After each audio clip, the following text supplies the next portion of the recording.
एक ही शब्दार्थ दिया है खुद गुरुदेव श्री ने और आगम में भी मिलता है। मैं पूरा ही कर देता हूँ। एक और छोटा प्रश्न है, विस्तार से तो इसका कल टीका के आधार से लेंगे। प्रतिक्रमण, प्रत्याख्यान और आलोचना, ये तीनों आत्मा की एक ही पर्याय के अलग अलग नाम हैं। खरे खरे एक ही पर्याय के अलग अलग नाम हैं।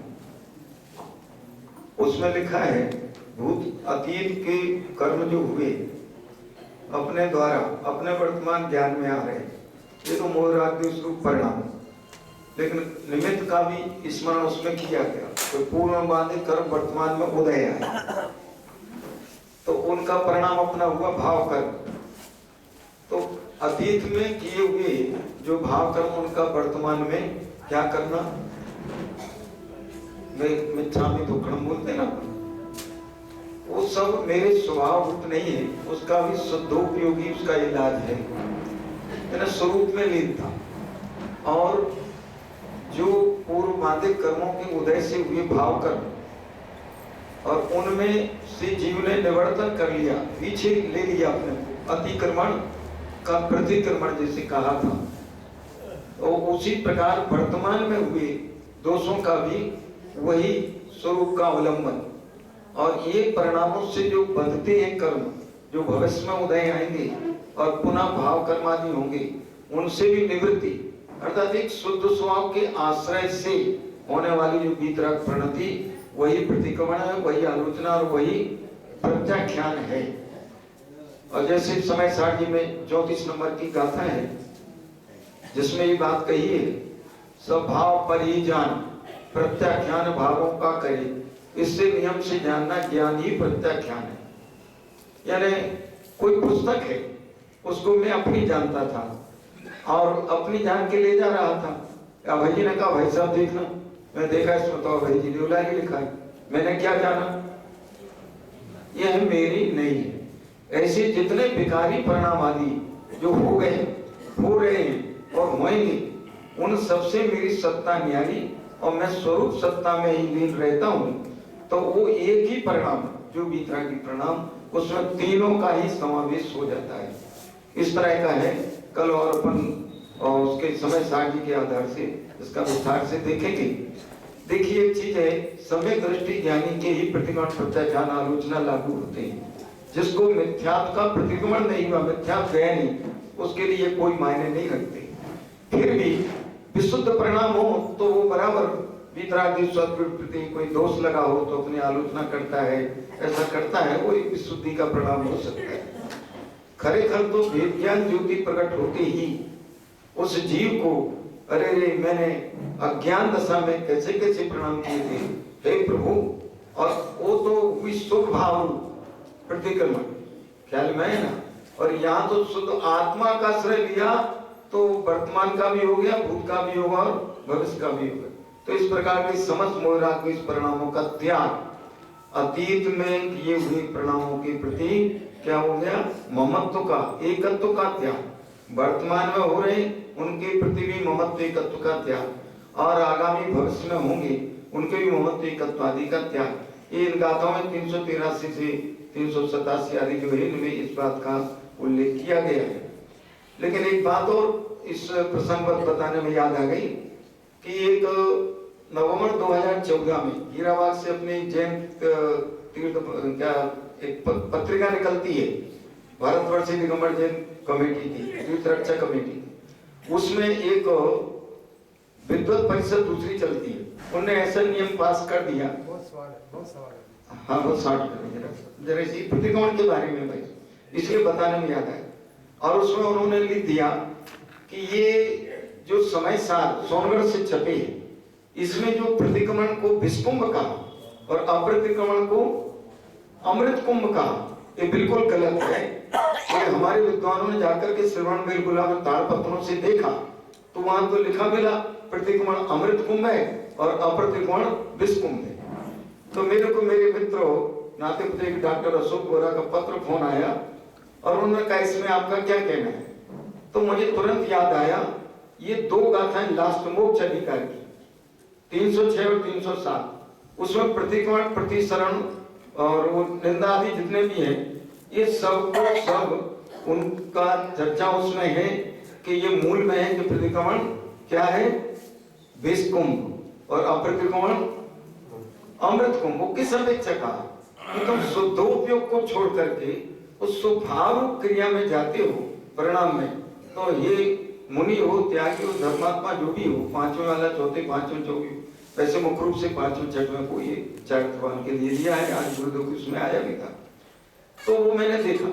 लेकिन वो गाथाएं भी हैं उसी टीका में अमृतचंद्राचार्य ने 187 कलश के पूर्व में आगे वही लिखी हुई है कि जो जीव अज्ञान दशा में डूब रहे हैं और ज्ञानी की देशना सुन करके, और जो सटावश्यक आदि कहे मुनिराज किया किसी, और उसमें वो नियम से 3 टाइम सामायिक करना, प्रतिक्रमण करना आदि, जो उस व्यवहार का भी त्याग कर बैठते हैं, तो उनके लिए तो प्रतिक्रमण अमृत कुंभ है और अप्रतिक्रमण विष कुंभ है। ऐसा कह करके उन्होंने उसमें समझाया है। इसके बारे में नहीं, अलग अलग नाम नहीं है, आत्मा की एक ही पर्याय में तीनों।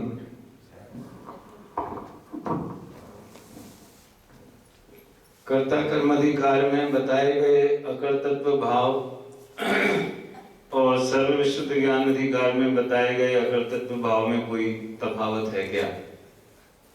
अकर्ता स्वभाव तो जो है सो है ही है, और बिल्कुल जिस शैली में कर्ता कर्म अधिकार में बात है उसी शैली में सर्व शुद्ध ज्ञान अधिकार में बात है।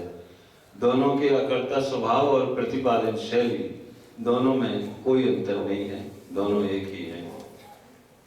चैतन्य और त्रिकाली ध्रुव कहें ये एक ही है या अंतर है? चैतन्य का विशेषण त्रिकाली ध्रुव है, अचेतन भी त्रिकाली ध्रुव होता है। परमाणु जो है वो त्रिकाल कायम रहता कि नहीं? धर्मास्ति अधर्मास्ति त्रिकाल, त्रिकाली ध्रुव बना तो प्रत्येक द्रव्य का स्वभाव है। मैं चैतन्य हूं तो मेरा भी स्वभाव त्रिकाली ध्रुव है। तो ये चैतन्य ये भाव है, और त्रिकाली ध्रुवता ये काल की अपेक्षता चैतन्य का विशेषण है। पर्यायतिज्ञ से भी द्रव्य का स्वरूप होता है। एक ही वस्तु के दो अवयव हैं तो द्रव्य की दृष्टि से भी उसी वस्तु को नित्य कहा जाता है, तो पर्याय की दृष्टि से उसी वस्तु को अनित्य कहा जा सकता है, कहा जाता है, और है भी। ये शादवाद की भाषा है। कार्य की उत्पत्ति में 5 समवाय होते हैं। ये समय सार, प्रवचन सार इत्यादि की कौन सी गाथा में प्रतिपादित होता है? फिर एक बात आती है तो वहां बाकी की बातें सब साथ में आई जाती हैं। मोक्षमा प्रकाशक में पंडित टोडरमल जी ने इसका विशेष खुलासा किया है, और कार्तिकेय प्रेक्षा वगैरह में भी जम जस जम्मी देशे जेण बेहाणे जम्मी कालमी, तो जैसा कार्य होता है वैसा ही निमित्त होता है। इस तरह से वो सिद्ध किया जाता है। कहते हैं सम्यक दर्शन सहज प्राप्य है, अल्पज्ञ जीव को आसान रास्ता बताइए। वो प्रकाश जी बताएंगे। इस सहज का मतलब ये है कर्तापने का विकल्प नहीं होना, उसको सहज कहते हैं। ख्याल में देखो, अपन प्लेन में बैठते हैं तो मेरे ख्याल से कितना 8-10 हजार किलोमीटर की स्पीड से, या ये जो भी हो 1000-2000 किलोमीटर की स्पीड से जाते हैं, तो अपन दौड़ लगाते हैं। अपनी बॉडी उस स्पीड से भी गमन करती कि नहीं करती? हमें उसके संबंधी न कोई विकल्प है, न वैसा हमारा प्रयत्न है। वो परिणमन सहज हो रहा है उस स्पीड से जाने का। ऐसे वस्तु का परिणमन बिना विकल्प के, बिना किसी अपेक्षा के, बिना प्लानिंग के, बिना राग द्वेष के सहज होता है। तो सम्यक दर्शन सहज साध्य है। इसमें पुरुषार्थ का निषेध नहीं है, बल्कि सम्यक पुरुषार्थ है। इसमें सहज होने में असली पुरुषार्थ है। बाकी भाई मेरे तो प्रश्न पूरे हो गए, भाई भी बहुत सारे हैं तो बोलेंगे।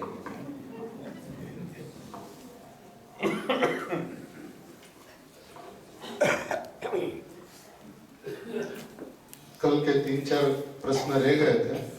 उसमें एक प्रश्न यह था कि आगम का निश्चय क्या, आगम का व्यवहार क्या, अध्यात्म का निश्चय क्या, अध्यात्म का व्यवहार क्या। अब इस बात का उत्तर मैं गुरुदेव से शुरू करूंगा, क्योंकि आज आगम और अध्यात्म का भेद यदि अपन समझ भी पाए हैं तो श्रेय पूज्य गुरुदेव श्री को। और पूज्य गुरुदेव श्री ने जिस तरह से वस्तु व्यवस्था का भान करवाया, आज सुबह हेमचंद भाई साहब, अभय भाई साहब, दोनों ही भाई साहब कह रहे थे कि अपना सौभाग्य रहा गुरुदेव के सानिध्य में रहने का। ऐसा बचपन में मेरे साथ भी हुआ, जब हम सब बच्चे लोग गुरुदेव श्री के पास जाते थे, एकदम छोटे छोटे 6 साल के, 7 साल के, 8 साल के, तत्वों का कोई समझ नहीं रहती थी, लेकिन फिर भी गुरुदेव को एक समय छोड़ते नहीं। तो एक बार दोपहर के टाइम में जब गुरुदेव बच्चे लोग के साथ में अकेले बैठते थे, हम लोग 4-5 बच्चे थे, उसके अंदर में गुरुदेव श्री ने कहा, समय साहब नो स्वाध्याय चले छे ने तो कुन आचार्य लखेલું છે, પણ कुन आचार्य આવ્યા સિમંદર ભગવાન પાસે જઈને ને ત્યાંથી આવીને આ શાસ્ત્ર રચ્યા। એટલે આપણા બધા જે આગમો છે ને એ બધા આચાર્ય ભગવંતોએ જે રચેલા છે ને એ અર્યંત અને સિદ્ધ પરમાત્માનું જેવું સ્વરૂપ છે અને એની ઓમ ધ્વનિમાં જેવું આવ્યું છે એવું શાસ્ત્રોની અંદરમાં રચાણું છે। એટલે કે आज अपना जो पंच परमेष्ठी जो है, ये पंच परमेष्ठी के अंदर में जो वाणी निकलती है वो ओम में समाती है। अरियंत परमात्मा की ओम ध्वनि है वो पंच परमेष्ठी में समाती है। वो कैसे? कल जैसे मैंने वो परमात्मा की बात की थी, ऐसे गुरुदेव श्री ने पंच परमेष्ठी में से ओम निकाला था। कैसे? आगम अध्यात्म की बात से बात मैं कहता हूँ कि सबसे पहले सिद्ध भगवान, सिद्ध भगवान सबसे पहले अरियंत भगवान। तो अरियंत भगवान का पहला शब्द होता है अप, तो अरियंत का अप। फिर दूसरा नमः सिद्धाणम, सिद्ध भगवान। तो सिद्ध भगवान अशरीरी होते हैं, तो अशरीरी का भी अ, तो अरियंत भगवान का अ और अशरीरी का अ प्लस अ इज इक्वल टू अ प्लस अ इज इक्वल टू अ। फिर उपाध्याय, फिर आचार्य, आचार्य का आ, तो अ प्लस आ इज इक्वल टू आ। उपाध्याय का उ, आ प्लस उ इज इक्वल टू ओ। साधु भगवान माने मुनि, मुनि का म माने ओ प्लस ओम, ओम म, तो ये हो गया ओम ध्वनि, जिसके अंदर में सारा जिनागम की रचना होती है। तो ऐसी बात बच्चे लोग को गुरुदेव श्री समझाया करते थे, जैसे पंच परमेष्ठी की महिमा आवे। अभी यहाँ आगम का निश्चय और आगम का व्यवहार सबसे पहले, जिसके अंदर में द्रव्य गुण पर्याय की व्यवस्था की बात है, यह आगम का निश्चय है। और राग जीव की पर्याय में होता है, यह आगम का व्यवहार है। द्रव्य गुण पर्याय की चर्चा और आगम का निश्चय। एक पदार्थ दूसरे पदार्थ से भिन्न है तो गुण पर्याय व द्रव्यम है, तो यह आगम का निश्चय है। और वो पर्याय राग जो होता है वो जीव की पर्याय में ही होता है, यह आगम का व्यवहार है। अध्यात्म का निश्चय और अध्यात्म का व्यवहार। अभी और एक प्रसंग गुरुदेव श्री का बताऊं तो मध्य प्रदेश से कुछ मुमुक्षु भाई आए थे सोनगढ़ में, और सवई सार की 6वीं गाथा चलती थी और पहला पैराग्राफ चलता था। अब उसके अंदर में तो शुद्धात्मा की बात, निश्चय आत्मा की बात के अलावा कुछ चलता नहीं था। प्रवचन पूरा हुआ, गुरुदेव अपने रूम में गए तो मध्य प्रदेश से आए मुमुक्षु भाइयों ने गुरुदेव को विनती का कि साहब आज तो आपने सारी की सारी अध्यात्म की बात की, कुछ व्यवहार की बात नहीं है। तो गुरुदेव ने दूसरे दिन प्रवचन के अंदर में आ भाई आया था ना, एम कहता था कि व्यवहाરની વાત લેવા માટે। तो શું છે વ્યવહારની વાત? तो क्या अध्यात्म की बात, तो शुद्धात्मा की जो बात है वो अध्यात्म का निश्चय है। शुद्धात्मा की जो बात है वो अध्यात्म का निश्चय है। और उस शुद्धात्मा के लक्ष्य से जो सम्यक दर्शन, सम्यक ज्ञान, सम्यक चारित्र का जो जन्म होता है वो अध्यात्म का व्यवहार है। अब गुरुदेव ने तो बात कह दी, फिर वो गुरुदेव के पास में ऐसा सम्यक दर्शन, सम्यक ज्ञान, सम्यक चारित्र की बात व्यवहार कहाँ से है? तो निश्चय की बात है। तो गुरुदेव हंसे, बोला आप क्या चाहते? बोला साहब आप, हम लोग तो सब पहली बार आए हैं आपके पास में, हम ये सुनना चाहते हैं कि कंदमूल का भक्षण नहीं होना चाहिए, रात्रि भोजन नहीं होना चाहिए। तो गुरुदेव ने कहा कि मेरे को पता नहीं था कि मुसलमानों की सभा, एक जैनों की सभा में रात्रि भोजन के त्याग की चर्चा नहीं होती, कंदमूल नहीं खाने की चर्चा नहीं होती है। तो मुसलमानों की सभा में उपदेश दिया जाता है। तो अपने गुरुदेव ऐसे थे जिन्होंने निश्चय और व्यवहार का जो स्वरूप बतलाया वो इतना अद्भुत है, इतना अलौकिक है कि जीवन भर यदि जीव इस बात को टनकोद के न कर ले तो सुधात्मा तक पहुंचे बिना नहीं रह सकता। तत्व ज्ञान की व्याख्या क्या? अभी ये बाबूजी के लेख के माध्यम से तत्व ज्ञान का ही सारा विषय चल रहा है कि श्रद्धा का श्रद्धेय कैसा है, उसका स्वरूप क्या है, किस तरह से उसका दर्शन हो सकता है, उसको देखना वो दर्शन, उसका दर्शन वो सम्यक दर्शन, वो अदर्शन वो मिथ्या दर्शन, ऐसा तत्व ज्ञान का जन्म किस तरह से हो, ये विषय ही चल रहा है। और बाकी के 2 दिनों में भी बाबूजी के लेख के माध्यम से यही विषय अपना चलेगा। જે ભગવાન આત્માનો કદી અનુભવ થયો નથી તેમાં શ્રદ્ધા કઈ રીતે અહમ સ્થાપિત કરશે, તેને કઈ રીતે ઓળખશે? वो बात भी आज बाबूजी के लेख के अंदर में आ गई कि अज्ञान का अंत कैसे हो। ये बात का उत्तर ये सही में इसी का जवाब है कि अज्ञान का अंत कैसे हो। प्रबल अज्ञान के अंदर में अज्ञान का अंत कैसे हो, ये बात ही उद्भवती नहीं है। एक ज्ञान के अंदर में ही अज्ञान का अंत कैसे होने, जिसने अज्ञान का स्वरूप जान लिया। अब अज्ञान का स्वरूप वो जानता है जिसने ज्ञान का स्वरूप जान लिया कि ज्ञान का स्वरूप क्या है। ज्ञान का स्वरूप यह है कि वो आत्मा को जानता हुआ परिणमता है। अपाल गोपाल सभी को सदा काल। तो इसने अज्ञान का स्वरूप जान लिया, तब उसको प्रश्न होता है कि अज्ञान का अंत कैसे हो। और इस प्रबल अज्ञान का प्राणांतक की बात भी अभय भाई साहब ने भी की और अपना विषय के अनुसंधान में भी ये बात काफी अच्छी तरीके से चली। ध्येय पूर्वक ज्ञेय અને અભિન્ન જ્ઞેય। ध्येय पूर्वक ज्ञेय माने ध्येय माने 320वीं गाथा और ज्ञेय माने 271 कलश। ध्येय पूर्वक ज्ञेय का पूरा विषय है। और गुरुदेव के शब्दों में कहूं तो पर्याय थी रहित જ્યારે ધ્યાનનું ધ્યેય શું અને જ્ઞાનનું જ્ઞેય શું, જ્યારે પર્યાયથી સર્વથા રહિત એવા ધ્રુવનું ધ્યેય થાય છે, પર્યાયથી સર્વથા રહિત જ્યારે ધ્રુવનું ધ્યેય થાય છે ત્યારે પર્યાયથી સહિત આત્મા જ્ઞાનનું જ્ઞેય થાય છે। जब आत्मा पर्याय से रहित ऐसा आत्मा ध्यान का ध्येय बनता है, तब पर्याय से सहित आत्मा ज्ञान का ध्येय बनता है। पर्याय से रहित आत्मा ध्यान का ध्येय बने तब ही पर्याय से सहित आत्मा ज्ञान का ध्येय बनता है। उसके बिना ज्ञान का ध्येय भगवान आत्मा यानी द्रव्य पर्याय स्वरूप आत्मा ज्ञान का ध्येय नहीं बन सकता। उसका विधान एक ही है कि जब पर्याय से रहित आत्मा ध्यान का ध्येय बने, यानी कि मैं परमात्मा हूँ ऐसा ध्येय बने, तब उस ध्यान के अंदर में ध्यान थोड़ा ही लंबाते तो पर्याय से सहित आत्मा सम्यक ज्ञान के अंदर में ज्ञान का ध्येय बनता है। श्रीमद जी के शब्दों में कहे तो सम्यक एकांतपण अनेकांतपण सम्यक एकांत एवं निज पद प्राप्ति सिवाय अन्य हेतु ये उपकारी नहीं।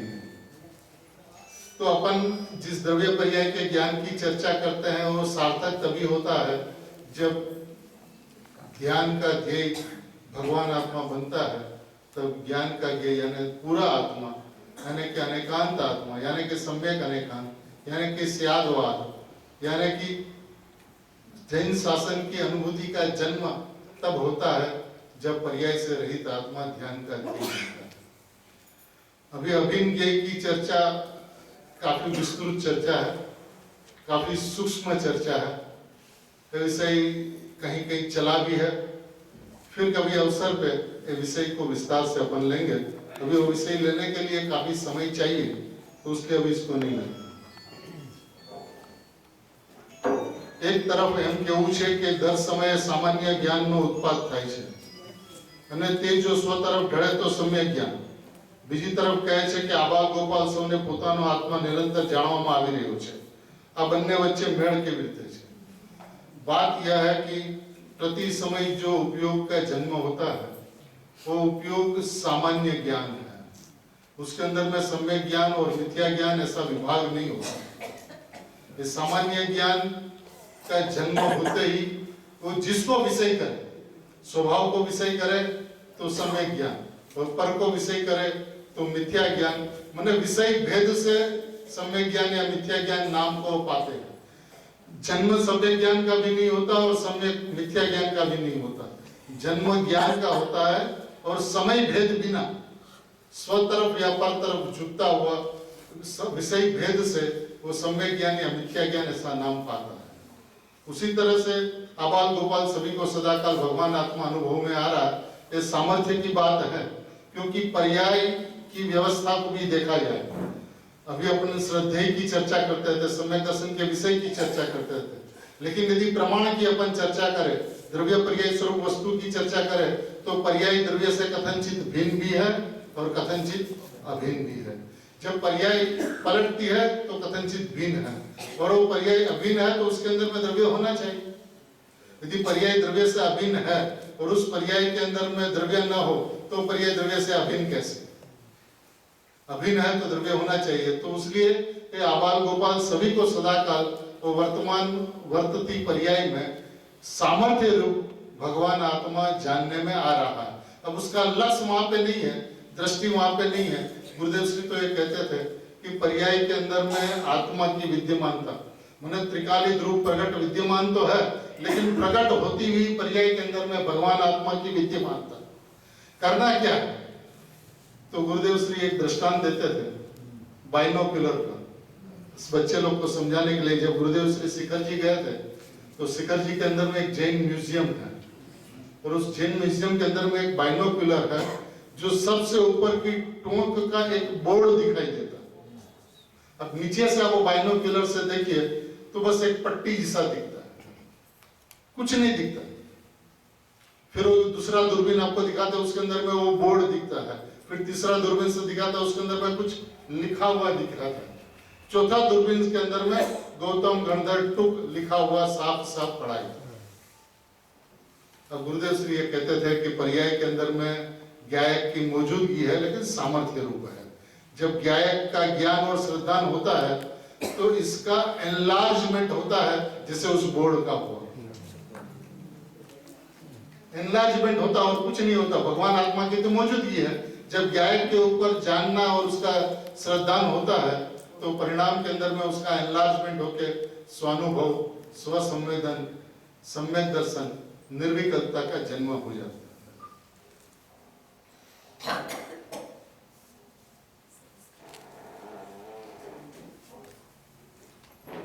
पर्यायનું ધ્રુવ નથી હોતું, ધ્રુવનું ધ્રુવ હોય છે। पर्याय जब द्रव्य को अपनी समर्पणता करती है तो यह नहीं कहती कि मैं पर्याय, यह कहती है कि मैं ध्रुव, मैं ज्ञायक हूं, मैं परमात्मा हूं। तो मैं परमात्मा हूं कहने वाली पर्याय नहीं होती, परमात्मा होती है। उसलिए अनुभव के अंदर में पर्याय को द्रव्य का ज्ञान नहीं होता, उसके अंदर में ध्रुव मात्र होता है। जब ध्रुव मात्र होता है तो अनुभूति के अंदर में आत्मा होता है, अनुभूति के अंदर में ध्रुव होता है। उसमें द्रव्य पर्याय का भेद विकल्प नहीं होता। ये पर्याय और द्रव्य ऐसा ज्ञान नहीं होता। आत्मा को आत्मा का ज्ञान होता है, आत्मा को आत्मा का अनुभव होता है, जिसको परिणामी कहते हैं। अपरिणामी प्लस परिणाम इज इक्वल टू परिणामी, जिसको परिणामी आत्मा कहते हैं। जिसके अंदर में जो कुछ भी है वो आत्मा है। तो एक्चुअली उसका कहने का जो अपने बात आई थी, उसका मतलब यह है कि पर्याय ध्रुव में अहम नहीं करती, वो अपने आप को ध्रुव देखती है, ध्रुव मानती है, ध्रुव जानती है। ये ध्रुव का ध्रुव है। पर पर्याय का गोत्र बदल गया।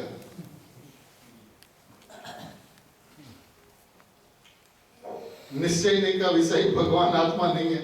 देखिए बात जो आती है ना, वो किस तरह से किस बात को समझाने के लिए, किस बात की स्पष्टता के लिए की जाती है, ये बात को हर श्रोता का भी फर्ज बनता है कि बात जहां से कही जाती हो वहां से उसको समझी जाए। क्योंकि हर बार ये संभव नहीं होता कि हम अभी इस अपेक्षा से इस बात को स्पष्ट करने के लिए ये बात इस तरह से है, उस तरह से नहीं है, ऐसा संभव नहीं होता। तो ये श्रोताओं की भी जिम्मेदारी बनती है कि जब अपन सम्यक दर्शन और सम्यक दर्शन का विषय, ऐसे गंभीर विषय की चर्चा करते हैं, तब अपना ये उत्तरदायित्व होता है कि बात कहाँ से की गई उसका पूरा ख्याल रखे। कहने का मतलब यह था कि निश्चय नहीं किसको कहते हैं, निश्चय नहीं का स्वरूप क्या है। जो ये कहता है कि वस्तु न्यायातीत है। एकमात्र नई को नहीं कहा गया, परमार्थ नहीं कहा गया, शुद्ध नहीं कहा गया, सत्य नहीं कहा गया, भूतार्थ नहीं कहा गया। जो मात्र ध्रुव को देखते हो, मैं ध्रुव हूं, और ध्रुव कैसा है? तो क्या न्यायातीत है, और न्यायातीत है उसका नाम निश्चय नहीं, जिसके अंदर में कोई अपेक्षा नहीं होती, ऐसा ध्रुव स्वभाव है। निरपेक्ष ध्रुव स्वभाव को बदलाने वाली निश्चय नहीं। तो इसलिए निश्चय नहीं का विषय भगवान आत्मा नहीं है जो न्यायातीत है, या निश्चय नहीं का विषय ऐसा आपने आज कहा।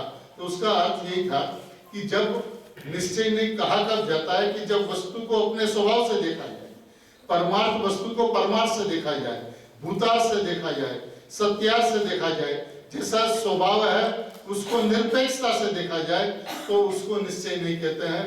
निश्चय नहीं वस्तु जैसी है ऐसी बतलाती है, इसलिए निश्चय नहीं का विषय भगवान आत्मा नहीं है ऐसा कहा गया। उसका मतलब कि वो भगवान आत्मा को विषय नहीं बनाती, वो भगवान आत्मा मैं हूं ऐसा कहती है।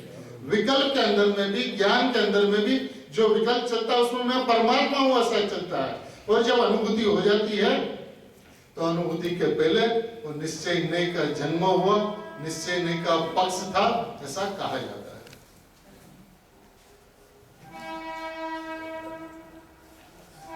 अनुभूति के पहले आत्मार्थियों को जो 7 तत्वों की व्यवहार श्रद्धा कही जाती है, वहां श्रद्धा का मतलब सिर्फ समझ होता है कि श्रद्धा गुण की पर्याय होती है।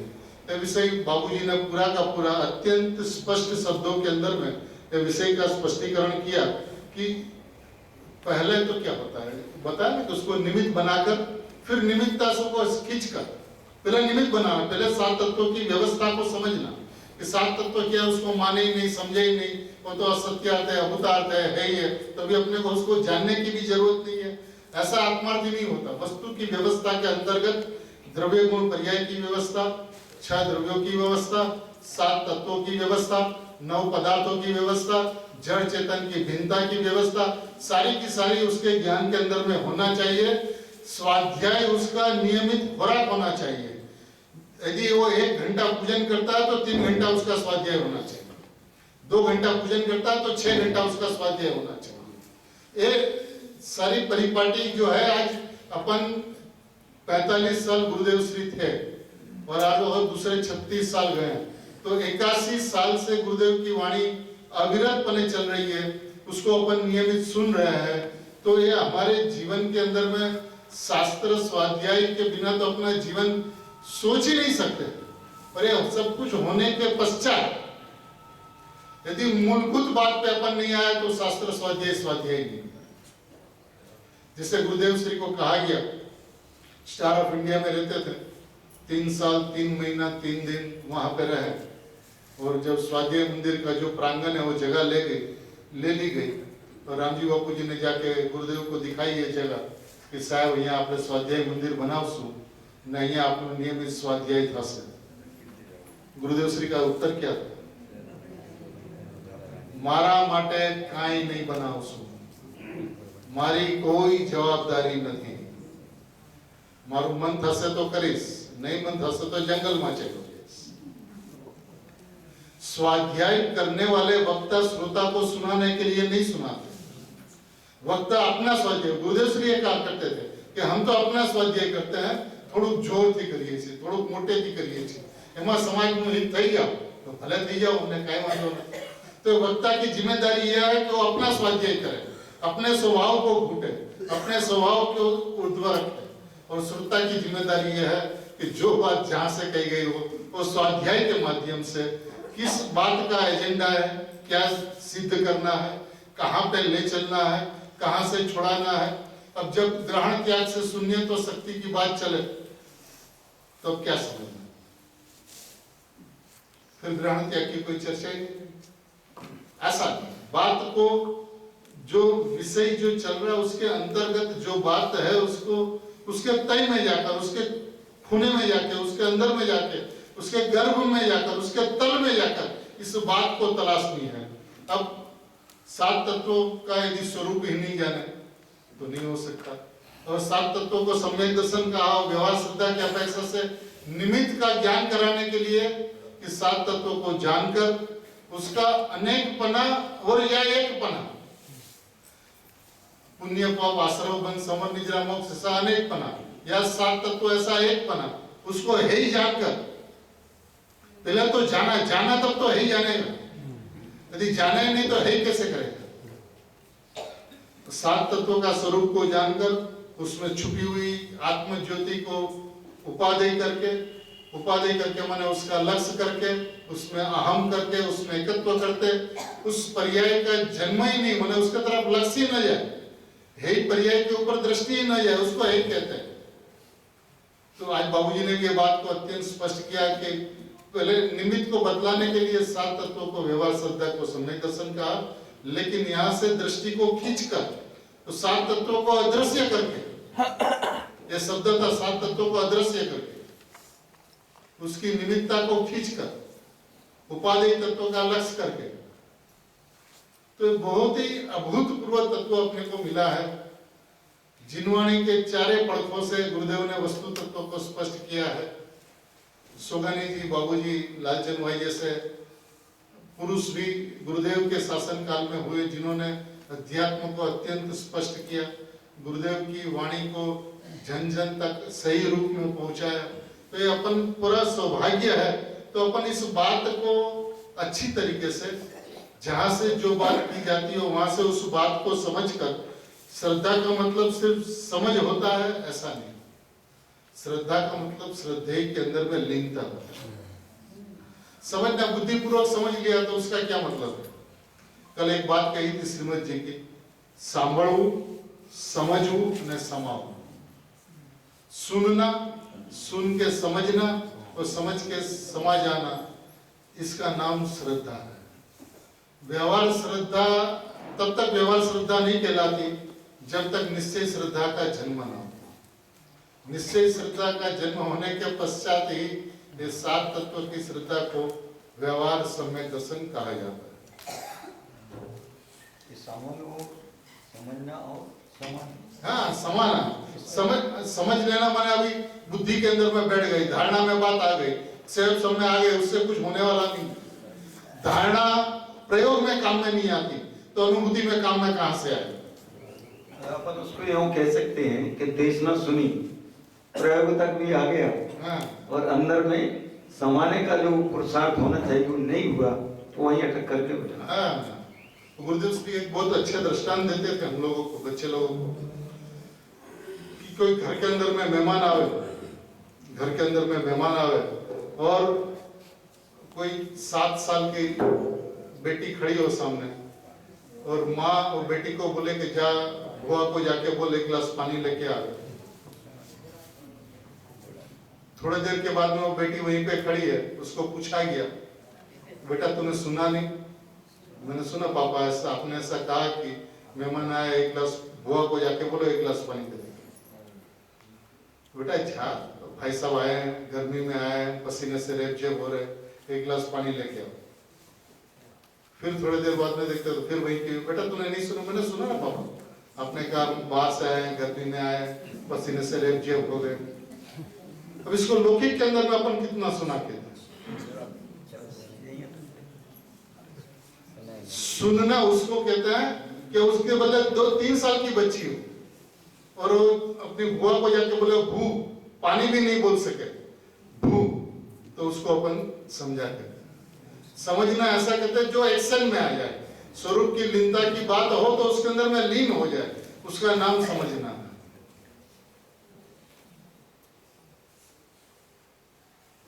द्रव्य दृष्टि प्रकाश के बोल नंबर 250 में जो स्वरूप के घोलन की बात की है, वो द्रव्य पर्याय के भेद ज्ञान की बात है या और बात है। इसके अंदर में सम्यक दर्शन का पूरी विधि सोगानी जी साहब ने 250 नंबर के बोल में पूरे विस्तार से बताई है। एक संपूर्ण अपने आप में एक पूरा विषय है जिसको डिटेल्स में लिए बिना समझाया नहीं जा सकता। आपने को यदि अवसर मिलेगा तो आधा घंटा इसके ऊपर कभी भी स्वाध्याय ले लेंगे। सम्यक दर्शन के विषय में परस्पर विरोधी धर्म नहीं होते, इसके बारे में मुझे प्रश्न है, वह आपको सुनाना चाहता हूँ। रजनी का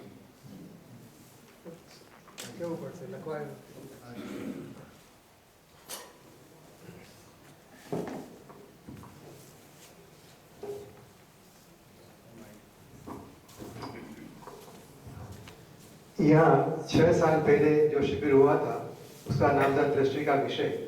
तभी एक प्रश्न खड़ा हुआ था। इसके संदर्भ में ये जो अपना बुक है गुजराती में पेज नंबर 18 उसमें जो लास्ट पैराग्राफ है, खरेखर एकांत अनेकांत श्रद्धान धर्म નથી। बात ऐसी थी कि जो दृष्टि के विषय के अंदर परस्पर विरोधी धर्म शामिल है कि नहीं। तभी हमारे सब विद्वानों पर भी अंदर चर्चा हुई थी कि परस्पर विरोधी धर्म, तभी परस्पर विरोधी धर्म का मतलब ऐसा तभी सोच रहे थे सब लोग कि जैसे एक अनेक, नित्य अनित्य वगैरह जो धर्म है वो सब धर्म युगल जो परस्पर विरोधी दिखते हैं वो सब धर्म दृष्टि के विषय में शामिल है कि नहीं। अभी यहाँ खुलासा ऐसा मिलता है कि द्रव्य पर्याय, ध्रुव क्षणी, निर्विकार विकार वगैरह परस्पर विरुद्ध अनंत धर्म एक ज સાથે રહેલા છે, પરંતુ બધાને સમાન રૂપથી ઉપાદેય માનીને આશ્રય કરવો શ્રદ્ધા માટે સંભવ જ નથી। ટૂંકમાં એ આજાદના જે વિરુદ્ધ ધર્મો છે, દ્રવ્ય પર્યાય, ધ્રુવ ક્ષણિક, નિર્વિકાર વિકાર વગેરે વિરુદ્ધ અનંત ધર્મો, they are not included in the દ્રષ્ટિનો વિષય। હવે સવાલ તે છે કે જે અમારી ચર્ચા થયેલી 6 વર્ષ પહેલા ત્યારે કે નિત્ય અનિત્ય એક અને એ ધર્મો શામિલ છે કે નહીં। ધર્મોની દ્રષ્ટિથી જોવામાં આવે તો દ્રષ્ટિના વિષયમાં સામેલ નથી। ધર્મોની અપેક્ષાએ જો જોવામાં આવે તો કારણ કે દ્રષ્ટિના વિષયની અંદરમાં અનંત ગુણાત્મક એક વસ્તુ બસ એટલો દ્રષ્ટિનો વિષય છે। દ્રષ્ટિના વિષયની અંદરમાં ભેદ નથી પડતો। ભેદ દ્રષ્ટિના વિષયની અંદરમાં એક્સેપ્ટેડ નથી।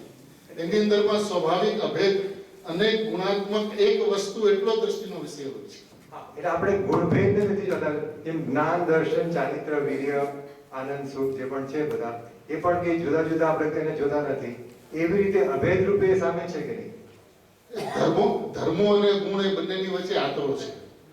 ગુણ જે છે એ સ્વભાવ છે, ધર્મ જે છે એ ઘણી અપેક્ષાએ એની ચર્ચાઓ જીનવાણીની અંદરમાં થઈ છે। પણ જ્યારે દ્રષ્ટિના વિષયની વાત છે એની અંદરમાં તો એક શુદ્ધાત્મા છોડીને, એક પરમાત્મા છોડીને, એક પરિણામી તત્વ છોડીને બીજું કાંઈ એની અંદરમાં સમાતું નથી।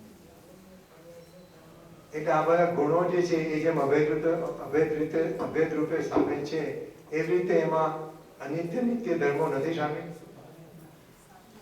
વસ્તુની દ્રષ્ટિના વિષયની જે એક આખી વસ્તુ માટે તમે વાત કરો, આખા દ્રવ્ય ગુણ પર્યાય સ્વરૂપ વસ્તુની વાત કરો તો એની અંદરમાં સામેલ છે, પણ દ્રષ્ટિના વિષયની વાત કરો તો એની અંદરમાં સામેલ નથી। તો જ્યારે આપણે દ્રષ્ટિના વિષયનું આપણે ત્યારે ધ્યાનનું ધ્યેય બનાવીએ ત્યારે એ ધ્યાનના ધ્યેયની અંદર આપણે એમ કહીએ કે આ જે અમારું ધ્યાનનું ધ્યેય છે એમાં પરસ્પર વિરોધી ધર્મ સામેલ નથી, એવું ધ્યાનનું ધ્યેય છે। ધ્યાનનું ધ્યેય એટલે એક શુદ્ધાત્મા, બસ એ છોડીને બીજો કોઈ વિષય ધ્યાનના ધ્યેયની અંદરમાં સમાતો નથી। દ્રષ્ટિના વિષયની અંદરમાં બીજો કોઈ વિષય, બીજો કોઈ ભેદ સમાતો નથી।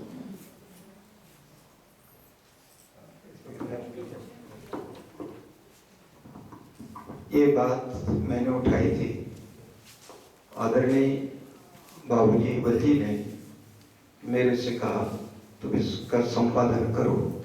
मैंने किया इस समय सार का, और इसमें उन्होंने एक लेख दिया, उसका इंग्लिश भी मेरे से कराया, जैन दर्शन स्वरूप एवं समीक्षा।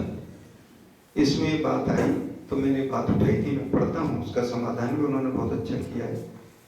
इन अनंत धर्मों के साथ प्रत्येक वस्तु में अनंत ही गुण पाए जाते हैं। धर्म व गुण के स्वरूप में अंतर होता है। धर्म परस्पर विरुद्ध और सापेक्ष होते हैं। परस्पर विरुद्ध एवं सापेक्ष होने के कारण दो धर्म युगल साथ ही रहते हैं और उनकी पर्याय नहीं होती। इसका सबल हेतु यह है कि पर्याय में विकार की संभावना होती है।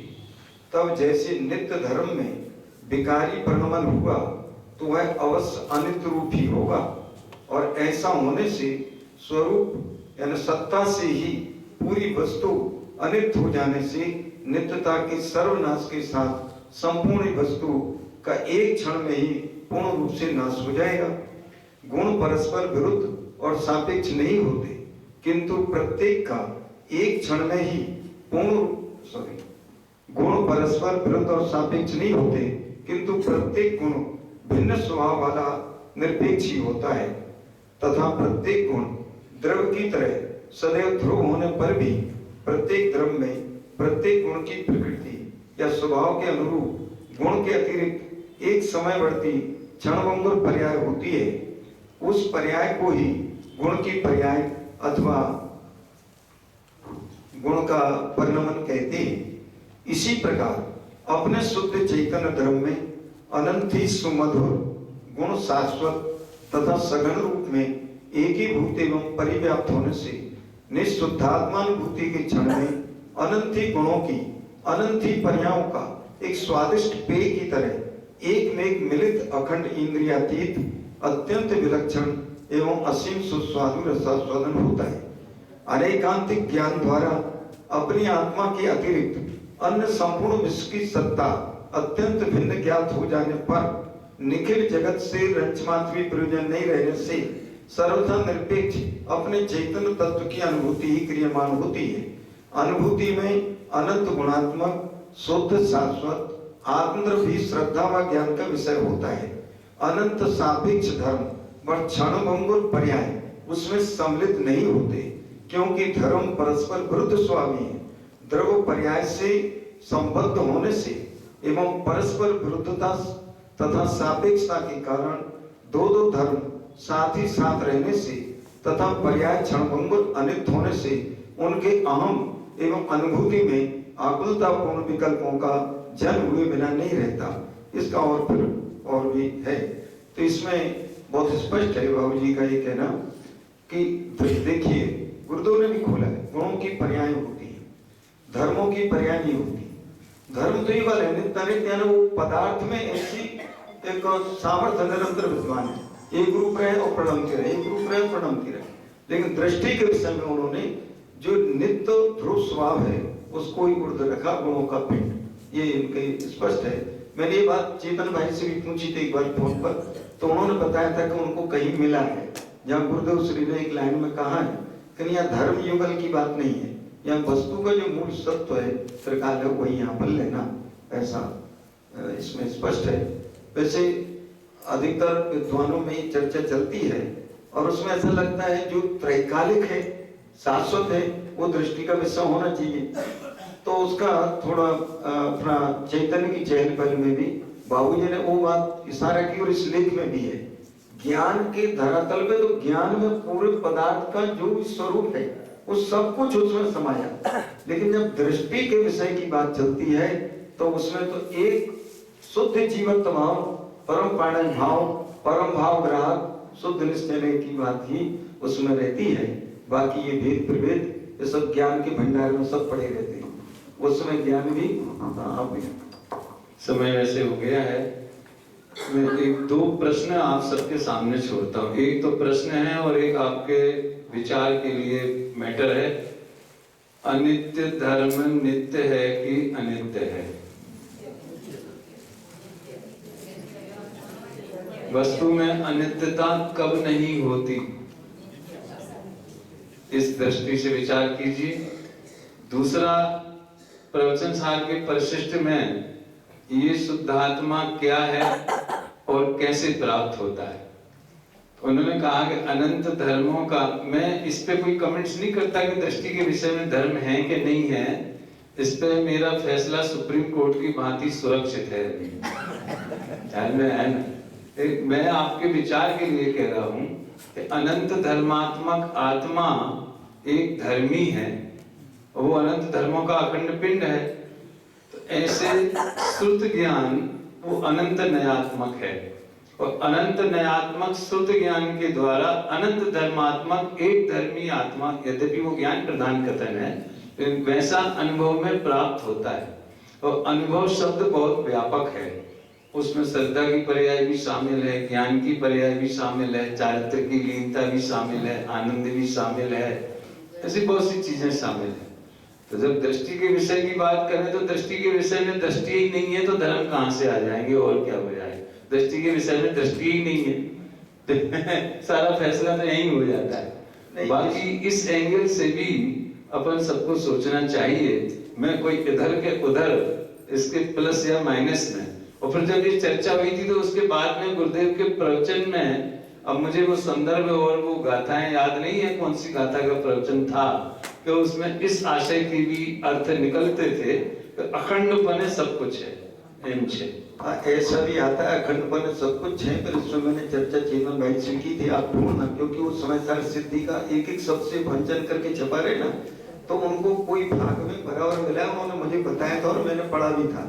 यहाँ धर्म बल की बात नहीं है, यहाँ पर यदि भी आपका तर्क ही बैठता है अन्य धर्म पर नृत्य है, तो वो बाबूजी का जो कहना है अगर नृत्य को गुण की तरह लेंगे तो उसका परिणाम होगा तो वो अनित्य होगा।